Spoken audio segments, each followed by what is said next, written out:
तो दोस्तों, एक बार फिर ट्रंप ने वो किया जो वो सबसे अच्छा करते हैं, धमकी देना, और फिर उसी धमकी को सच्चाई में बदल देना।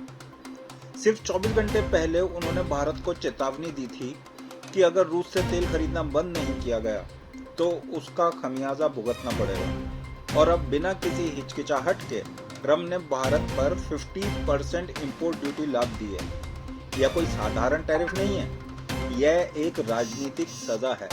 सीधी बात, अगर तुम मेरी नहीं सुनोगे तो मैं तुम्हारा व्यापार जला दूंगा। यही है ट्रंप का व्यापार दर्शन। एग्जीक्यूटिव ऑर्डर में सब कुछ साफ साफ लिखा है, भारत रूस से तेल खरीदता है इसलिए अमेरिका उसे सबक सिखाएगा। लेकिन सवाल यह है कि क्या अमेरिका खुद पाक साफ है?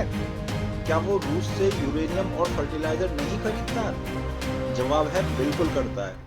और जब ट्रंप से यही सवाल पूछा गया तो उनका जवाब था, I don't know anything about it. यानी जब जवाब देने का वक्त आता है तो ट्रंप वही करते हैं जो उन्हें आता है, सवालों से भाग जाना। अब जरा देखिए इस टैरिफ का दायरा कितना बड़ा है।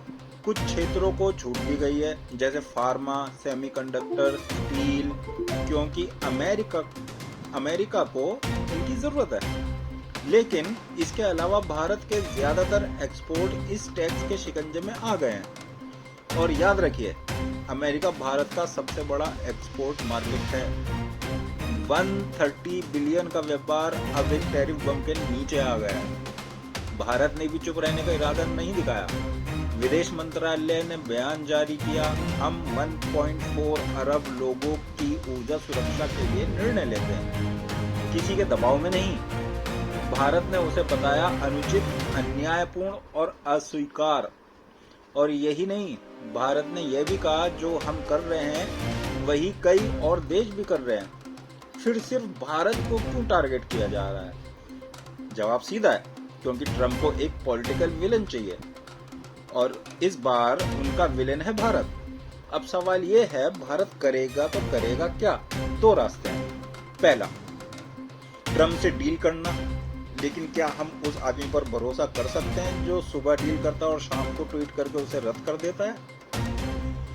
और दूसरा, रणनीतिक विविध, यानी अमेरिका जैसे भरोसे के लायक नहीं रहे बाजारों पर निर्भरता कम करना और नए साझेदारों की तरफ बढ़ना।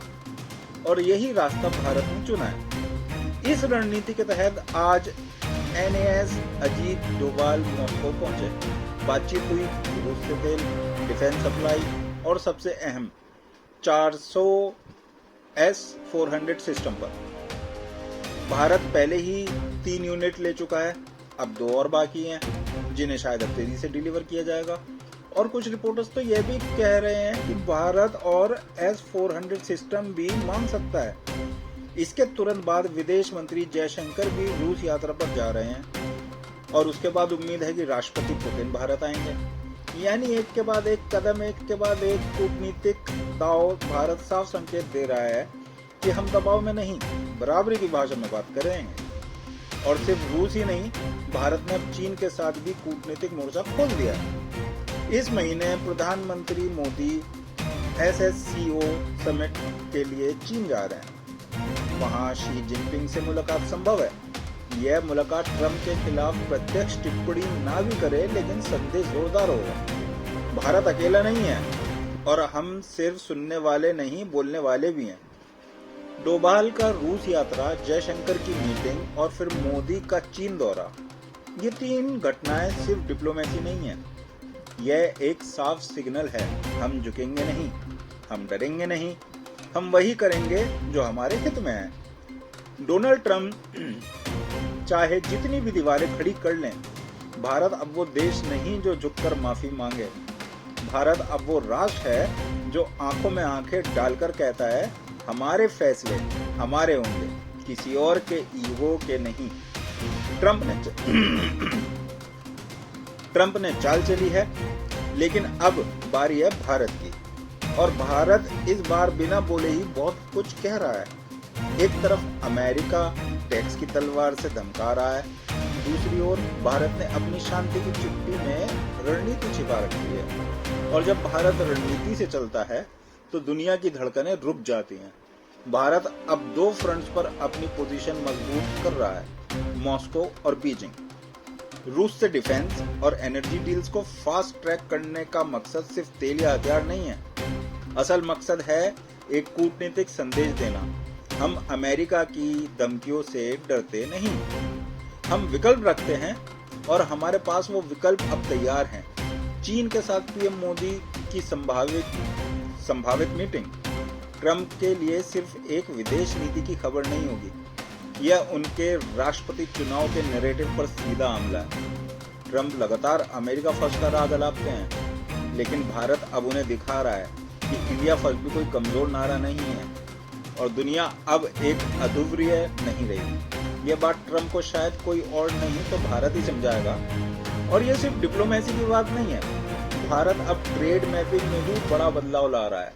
वियतनाम, ब्राजील, अफ्रीका और लैटिन अमेरिका के साथ नए टाई-अप्स, फ्री ट्रेड एग्रीमेंट्स पर तेजी से काम शुरू हो चुका है।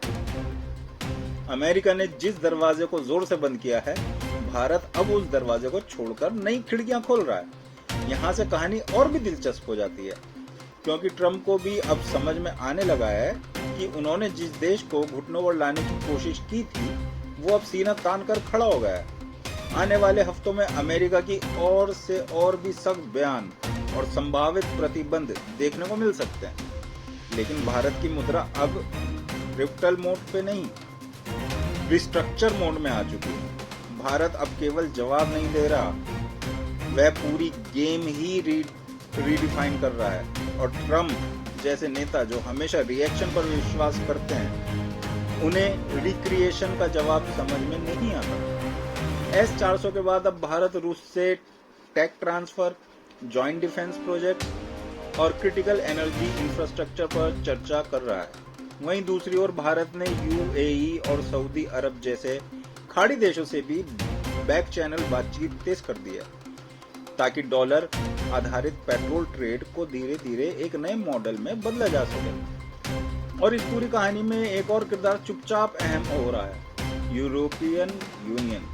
जी हाँ, वो यूरोप जिसने खुद रूस से आज भी एनर्जी खरीदना बंद नहीं किया है, अब वो भारत और अमेरिका के इस व्यापार युद्ध में एक साइलेंट ऑब्जर्वर बन गया है। दुनिया अगर भारत यूरेशियन ट्रेड नेटवर्क को मजबूती से पकड़ लेता है